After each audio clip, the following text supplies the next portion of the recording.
All right, so thanks for tuning in. Thanks for joining us here. Where do we want to start? Are you going to disclose about the mission?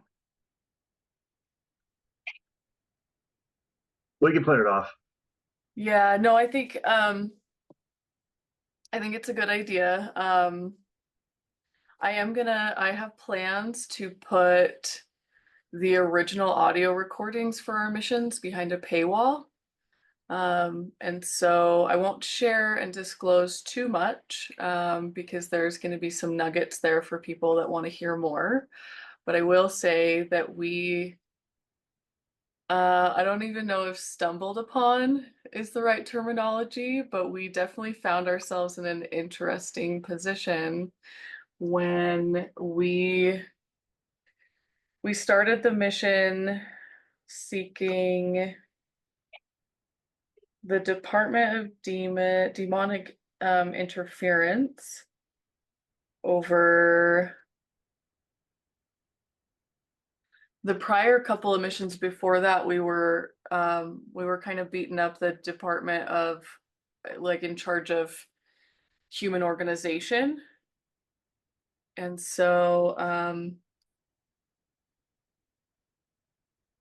destabilization is what we were after because someone from the team brought to the table a concern about some immigration stuff that's going on kind of on a 3D level. And there's, I guess, an app that immigrants are being coached to use and then somehow getting through security protocols. And so someone brought that to the table. And so we took it kind of to a higher level to say, well, let's look at all influence regarding destabilization of, culture, essentially. And so what we found, and personally, I set the intention with the prioritization of rebooting proper authority across the board. Because authority is one of the main pillars that has been disrupted and distorted, layer after layer for so many eons. And so within this Bureau of Influence over Destabilization, we found 12 main departments, and then like lots of little subcategories kind of underneath. And so in going up the chain, there were three kind of main intelligence groups that were at the forefront of uh, kind of holding different pieces of the puzzle that kind of keeps this destabilization thing running the way that it does as well as it does. And so what we ended up finding was four dark wizards from the Evil Eye galaxy that are utilizing this. The group, I've heard the group call it black goo, black rock. Um, it's essentially a material that's far advanced beyond what we understand and that has ultimately, like, has a consciousness of its own and a great deal of influence if you engage with that to a certain degree. And so this influence has kind of infiltrated our, our benevolence, our consciousness, our divinity in a lot of ways. And so they're utilize these four dark wizards are accomplishing this by utilizing this material. And what we found was essentially the template for the Antichrist shield is what I heard the group call it. And so that was very interesting, and it led to a very active and passionate discussion as to exactly how to go about handling this. And there was a point where there was, essentially what we're dealing with is legal, like, how do we approach this legally from like a cosmic galactic sense of, we're law-abiding citizens essentially. Like, we don't want to just go in and, like, there's a thing in the legal realm called, like, clean hands.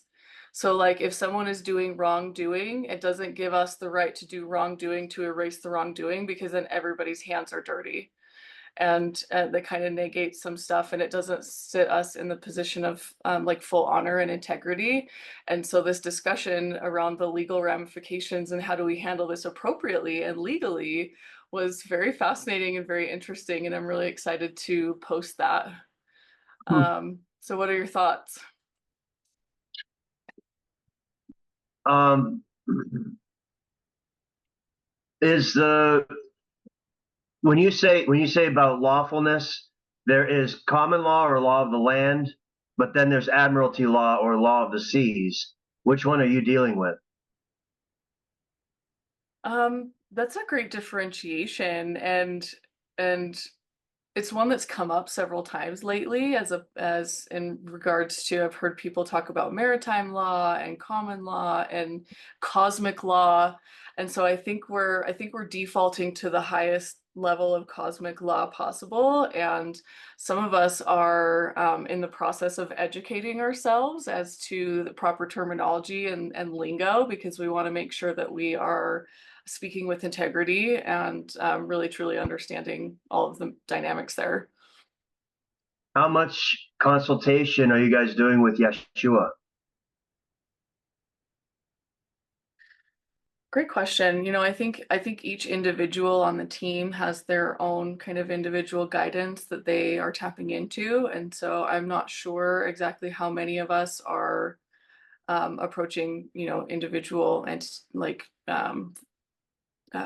characters like that for guidance. I know for me personally, I have Gaia and all of our shared friends, and I don't always necessarily put names and faces to kind of the voices that I hear going on in the conversation in my head when I'm sitting at the table, because um, I don't want to limit any frequency or information that's coming through. So I kind of just see it all as one voice. Yeshua hasn't particularly stepped out and made himself known with regard to this conversation, but if he would like to step forward and say a few words, I think that is probably pertinent. Mhm. All right. Um, well, he's telling me that he is the first and the last, the atom, and then the final. So he's sort of like the envelope holding it all together. Also, as I said before, is that we mistakenly look at him as a religious leader and stop thinking in terms of religion and think in terms of like as a magistrate or more like more like an attorney, your best legal advisor, and approach him from that mindset or spirit. Then also the reason why all these contracts between demonkind and humanity can be broken is because of him. Now, I admit there is a lot of confusion out there, including R.J. Spina, who swears that the crucifixion resurrection never happened. I don't know where he gets that from, and I haven't been able to prove one way or another. Is he Saint Germain? Does that matter? But if if it was possible for one particular individual, one particular ascended master to pay the price of karma, then that would free everybody from their contracts. And so that's why we can break them anytime we want. I think it's only through ignorance that they have any validity, and that's our fault. That's I think I've covered a lot of material too. It's hard to keep it all on track, but I think in one of the channelings that was put out there is that we just need to continue to break our mental programming, because that's really the only thing that's holding us in this space is the mental programming. And just to give an example, like I said before, like with me accepting my own identity, it's been very difficult to do. Even if Jeshua is like pointing at me and saying, "Yo, this is who you are," I'm like, "Yeah, buddy, cool," But it's still hard, and so I don't blame anybody for being in that same situation, being stuck. But for somehow we're going to have to break the mental programming, and maybe that what I guess we're going to talk about a little bit later is the Saturn Moon matrix. That might have something to do with it because, from what I understand from David Icke, is that the moon is a transmitter that puts this over frequency on everything, sort of like covers everything, all of our media, and in this frequency that keeps us mind controlled.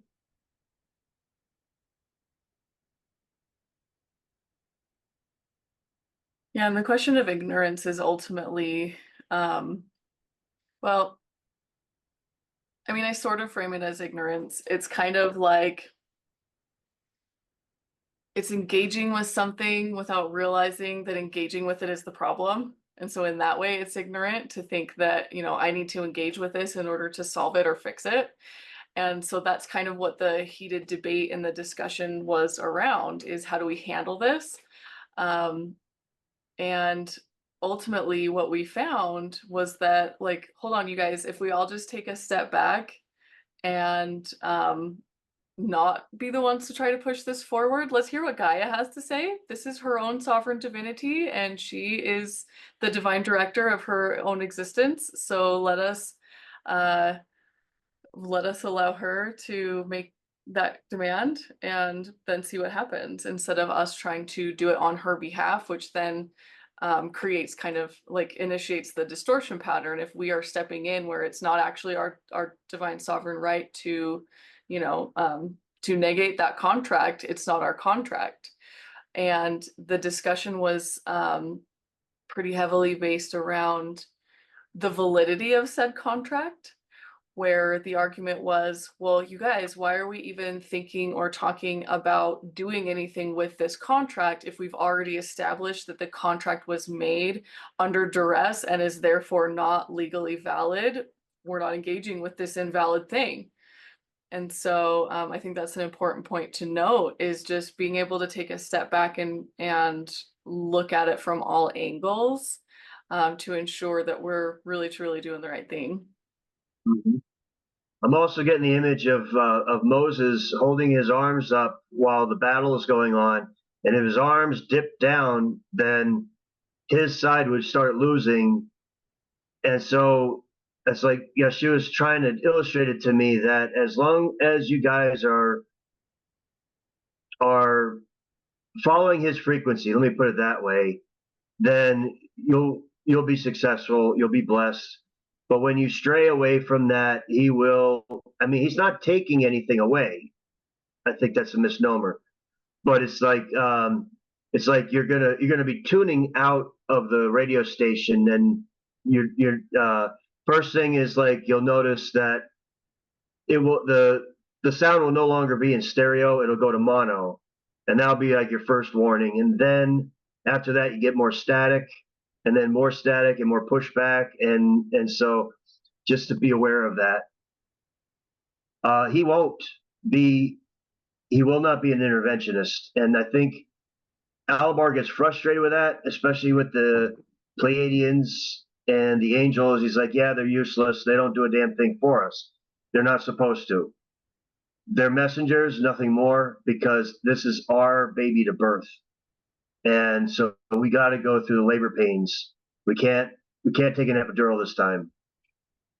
I mean, and they're happy, in my experience and in my field, they're happy to assist when asked, but they won't just do stuff without being asked, because that's a push on our divine will. And Mm-hmm. so that makes perfect sense to me. But with regard to what you were saying about the Moses analogy, to me, I kind of see that as an opportunity to tune more into divine trust in the co-creation of what we're doing here, and co-creation being we're co-creating and co-birthing this planet with the planet, really. And so allowing Gaia to take responsibility for this discussion when it is appropriate versus us taking responsibility where it's not appropriate, to me is where that dial starts to tune away from divine trust and into more of over responsibility, where we don't need to pick that up, we just think we do. And so that becomes an opportunity for us to see our own thought process and where we might be getting in our way, which is what we saw the other night. Mm. Are you guys getting in your own way? We're humans, when do we not? Yeah. um, what what are your greatest hits there? What's the I guess the top 2 or 3 things that trip you guys up? Oh,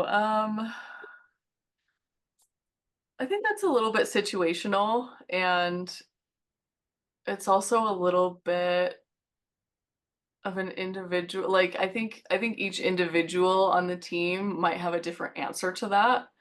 And so, I can stand back and be witness to that. And but I don't care to, place judgments. I don't that's not how I operate. And so I just kind of witnessing the whole process unfold. I think our strengths are that we lean into each other as a team, we listen to each other as a team, we respect each other, and we don't step on each other's toes. I think all of those things are very much in our favor. And I've seen instances where, like I said, in a heated conversation, it's very interesting for me to just sit and watch the dynamics of that, because everybody's got their own kind of ideas and passions and the way they want to push things forward. But ultimately, at the end of the day, we, on a deeper level, we know that this is a co-creation, and we all stand with honor and integrity. And I've been happy to see that those things are honored, and that the team dynamics are very cohesive in that way. And so where there might be areas where each of us kind of get in our own way, I think on the grand scale, we're all working each other kind of through that co-creation process to where we are continually raising the bar for ourselves. And I think that's a positive. Mm-hmm. Now let's circle back to the Saturn Moon matrix, because it's been so loud in my field, especially this last week. Um, I I brought the idea to one of the teams. There were some other things that people were passionate about and wanted to take priority, and so we'll be discussing the Ring of Fire and hopefully a little bit more depth next week with the New Zealand team, possibly the European team. I meet with them this evening. And so we'll see kind of how that plays out. But I would love to dig deeper into this concept um, so that we can kind of get some pieces on the table and start to make sense of it a little bit. Mm-hmm. All right. Um, I'll start just in my own head with. I was listening back to our channelings the other day, and what sounds like, again, coming from David Icke's explanation, is that you have 2 things. The first one is the reincarnation cycle, which the moon harvests the souls and then holds them and then spits them to Saturn for programming before coming back and then reincarnating. Actually, that borders along with that Edgar Casey's work as well. He talks about that. Although Edgar Casey suggests that the soul can go to any of the other planets for different purposes. So, but the other thing is the communications and the frequencies of our communication systems. There's a frequency emanating from the moon that it keeps our human frequency low, and it hides reptilians. And so reptilians could be walking around looking just the way they do, but instead of them being like covered in a hologram, what it is that the freak the frequencies from the moon are actually entraining our brain to make us see them as humans that look like us. And so when you see all these the glitches and stuff like that, it's because we've switched to digital. And since they work on we're analog, they're digital. And so every once in a while, there'll be like a little feedback glitch, and you'll start to see them dematerialize. So while we were talking with the sun, it said something about going to the moon and checking it out. I don't think it wants any kind of anything done just yet, but you're gonna look at the moon and see what's there, and kind of let that guide you. I suppose there's a way to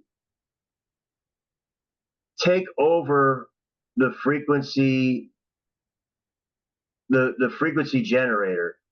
I guess is what we're looking for, and from there there'll be an alignment with Earth, Moon, and Saturn. There already is this month, and then it'll happen again in March when the Saturn rings will be tilted in such a way that edge on, we won't see the rings. And the rings are kind of like a radio transmitter, and they also serve as a defense. So with them out of the way, the planet itself is pretty much unguarded. So there'll probably be a better chance if you wanted to take any action, you could do it then. And in doing so, Sun also said to basically use our noise canceling technique that we use, and yeah, just find the frequencies that you're aiming for. Find an opposition frequency, or if you could just reflect it back at itself, that'll work. And once you've taken that matrix over, I don't know if you'll ever be able to destroy it or take it down, but then again, you guys have done probably bigger and better stuff than that. Then you can start to emanate your own frequency. And so that would be,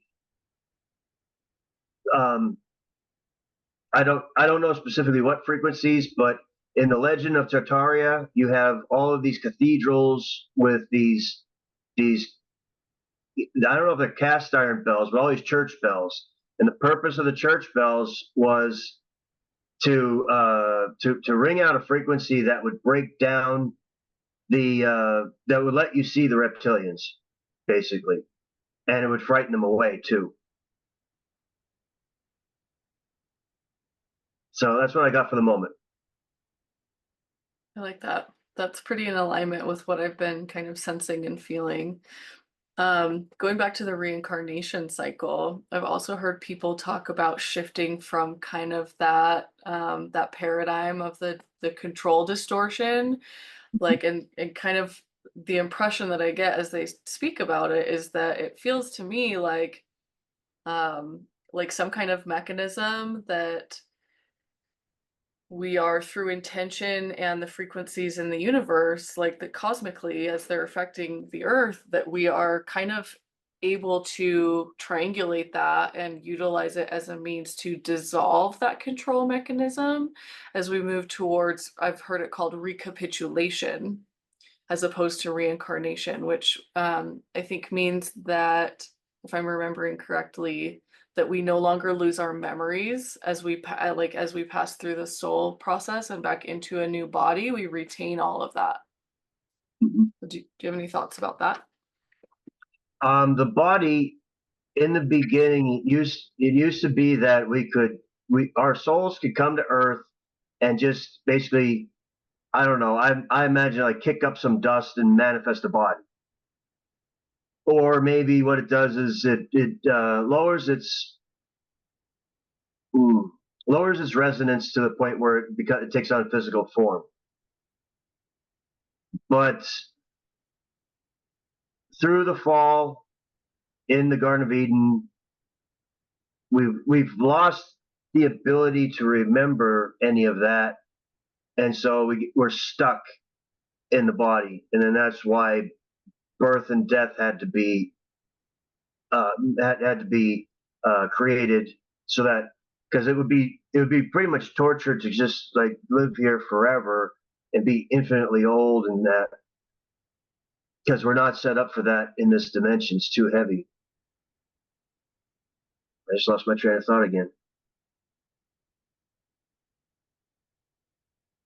All right, yeah, now I'm going out on a limb here, but recapitulation sounds kind of like that, where you would come in, manifest a body, experience as much as you want to experience, and then demanifest and go wherever.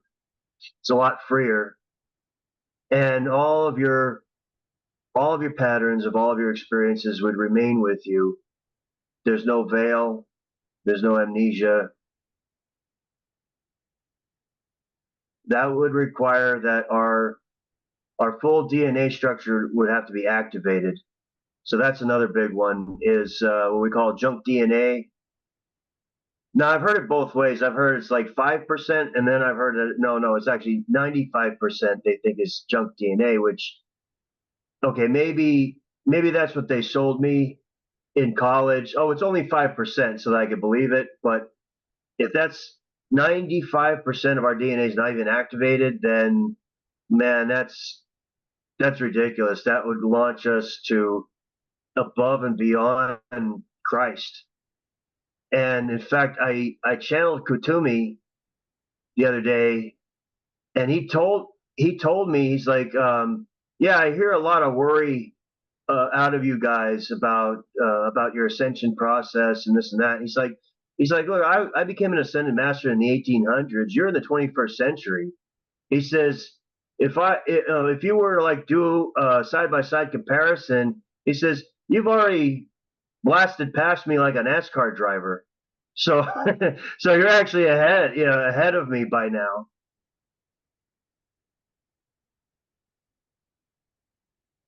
Man, be like a slingshot effect. So I mean that would, for us that are still stuck in time, all of this delay is grace, really. It's helping us to have the time to deprogram and change our thoughts. And there was a girl on YouTube that posted. She's like, "Am I alone in this?" But it's like I'm just. I think I'm just waking up. Like I realize that everything's made up, and time is made up, and nothing's actually real. And fortunately, I mean, I've heard more of that lately. So the awakening is happening. I guess it's just going to be on wave on wave, and there'll still be a remnant that will never get it, and they're going to die in whatever way they're going to die, and then they'll reincarnate in a realm that's compatible with them. Yeah, with the amount of density that they still have left to kind of burn off. And I'd love to speak to that because I've been getting downloads about this DNA stuff for at least a year.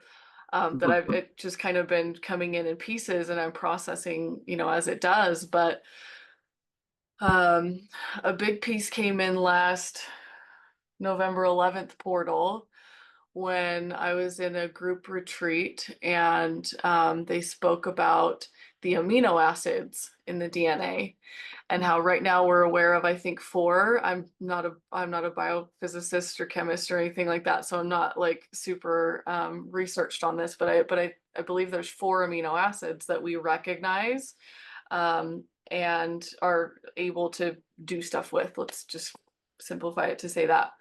So this channel brought in quite a bit of information regarding the DNA and about how as we continue to burn off that density and become ready to see more, we're going to identify a fifth amino acid that is going to awaken, kind of another part of our DNA. But I don't think that's the whole story, because I've also found information and kind of like this diagram that had 20 total amino acids. And so it makes sense to me why some people say, well, 95% of our DNA is junk DNA. Well, maybe they're just amino acids that we haven't really discovered, like rediscovered yet.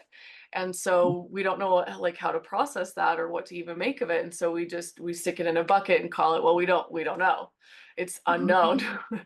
um, but I think it's part of the grand design of our learning process, because inherently there's something inside us that says, you know, and maybe it's the trust with self, but at some point, um, the game of trust, has opportunities to diverge. Like how much do you trust a person telling you about this stuff, or a scientist, or whatever the case may be, versus, no, I know this to be true, it's in my physical knowing, I trust myself. Like, so that's the differentiation I see there.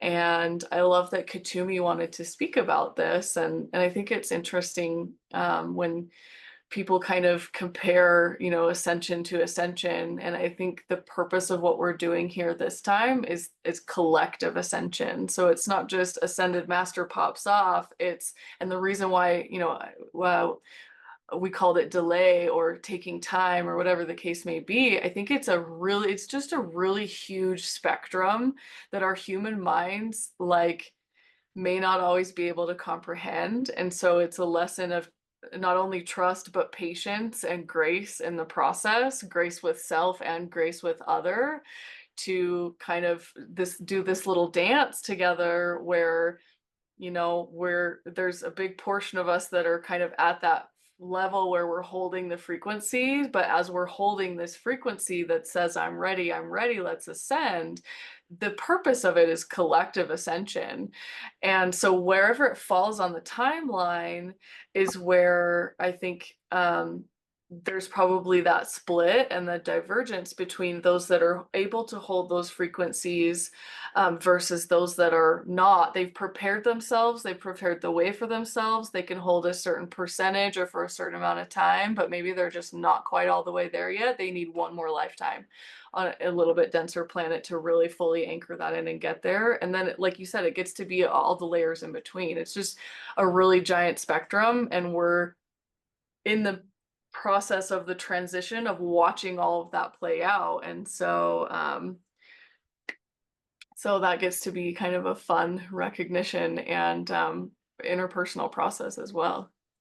Could you explain to me, because I honestly don't know, about your ring of fire? Because I'm trying to get that concept. But yeah, just go ahead.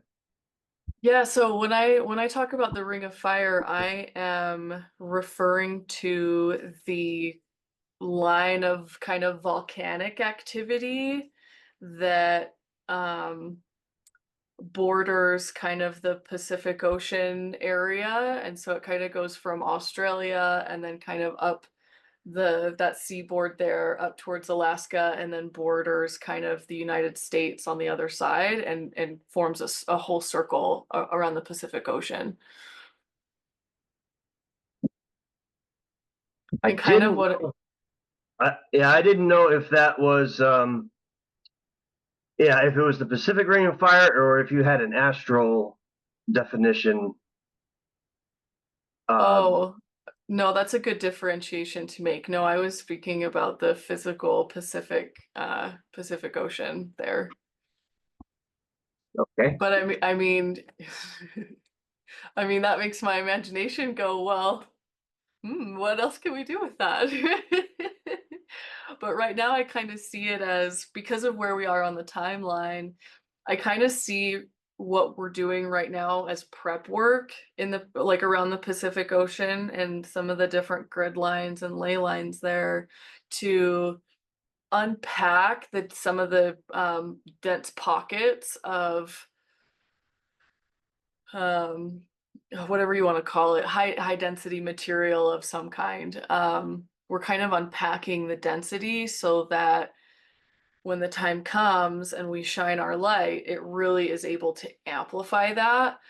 And when we speak about the moon's placement kind of in this matrix, what I see is the Pacific Ring of Fire kind of illuminating with our collective intention and a frequency. As we project it out, I see that ring kind of all coming together in a point at the moon.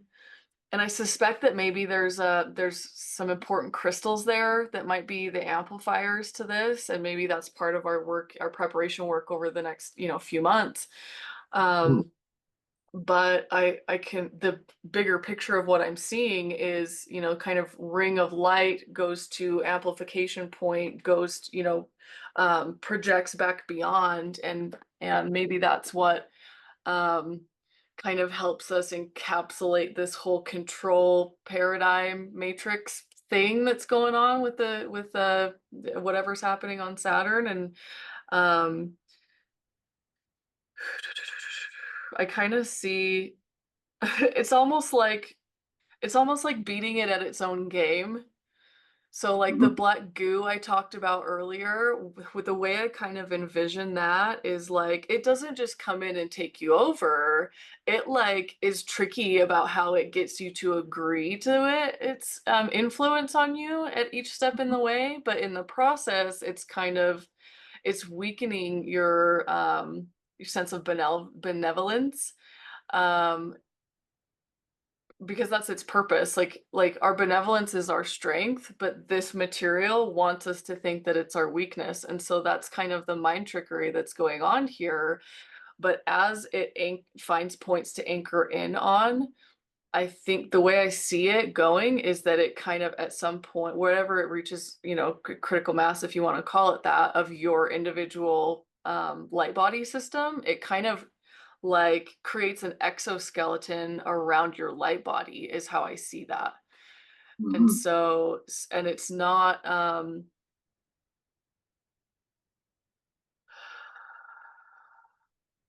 it's not like obvious the way that it works because it's behind so many layers of illusion, but we have busted through so much of that that we're starting to see how really the inner workings are coming together. And so with this black goo control matrix coming in and kind of exoskeletoning us, if you want to call it that, this ring of fire technique is a way that I can see for us to kind of flip that and go, oh yeah, well let me show you what our light body is really all about, and kind of encapsulate that whole paradigm, and then what? Who knows? I think that's up to us.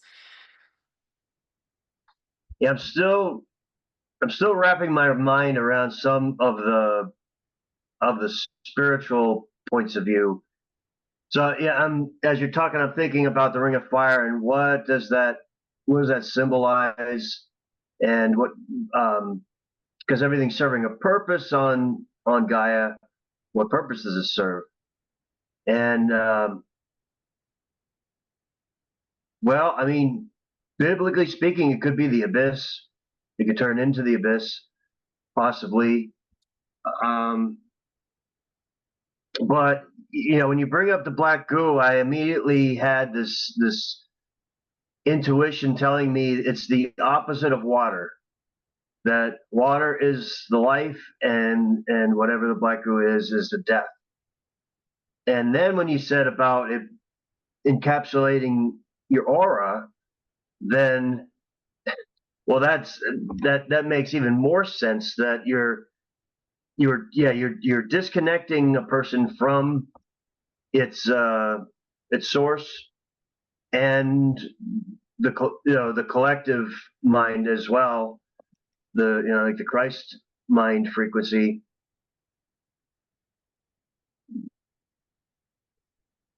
Um,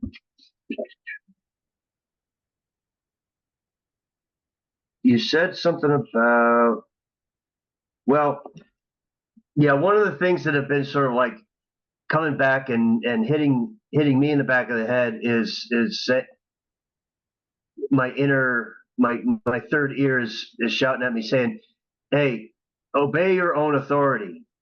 And right now, it's just a matter of things like stop hitting my snooze alarm and stuff like that, the small stuff. And I know that it's small stuff, but it's important because when it gets up to the point where, yeah, I'm going to have to, like, maybe I'll have to resist the urge to go nosedive into the mirror realms or something, and if I practice obeying my own authority enough, then I won't fall into that trap. But um, that's going to be something that we're as we as we get more gifts, we're going to have that self discipline at much higher levels. Yeah, I mean, with great power comes great responsibility. I tell this to Yep. my kids all the time, and we want to be lazy and we want to not do our homework, and well, that's always your choice, but I'm here to tell you that you will have a much better time if you are living in integrity with yourself. And so it becomes about being impeccable in action and deed. And not only that, in thought, because we create our own reality with our thoughts and with our words. And so on the deeper levels, it also becomes about kind of reworking that conversation that we're having with ourselves in our head. And there's a whole spectrum of that too. Um, but going back to the purpose of the Ring of Fire, I see it as the void of creation in some ways. And Hmm. so it's almost like, oh, it's kind of like a similar projection that I was describing, with the point of amplification in the moon that then reflects out. If you just take that down to the earth level, if it's like, let's say it's Gaia's core that's reflecting out to the Ring of Fire, and this is our void of creation, collectively, globally, that has ultimately been disempowered, distorted, and taken over. So ultimately, I see this as a process of repatriating ourselves through the resources that we have available to us through Gaia. It's just whether we have the eyes to see the bigger picture about it and Mm-hmm. how we want what we want to do with that information. How are we going to utilize it? How are we going to utilize our own will and intention to create? That's what we're here to do. Got to practice it. That's another thing's been on my mind is that I mean the fact is that we create our own lives, but we do it through the ignorance and and so that's really, I guess, the biggest downfall is just create manifesting through ignorance and manifesting through this moon matrix programming that we're under. So it's like, yeah, which string do I pull, and for how long do I pull on that string? uh, and so, yeah, hopefully your team is working on those things, and it's a tough one. You can't lead a horse. Well, you can lead a horse to water, can't make him drink, that sort of thing. And then you also can't drown the son of a bitch when he doesn't drink. So it's. The conundrum. hmm I wanted to ask about. Well, Kutumi asked me to look into the Hindu pantheon. Do you know anything about it? That's a great question. Uh, Um, I haven't done any research yet. I think it sounds like an amazing teaser. I think because we're at an hour and that's a great time for break. So let's get into Katumi on our next All right. That's session. Thanks for watching, everyone.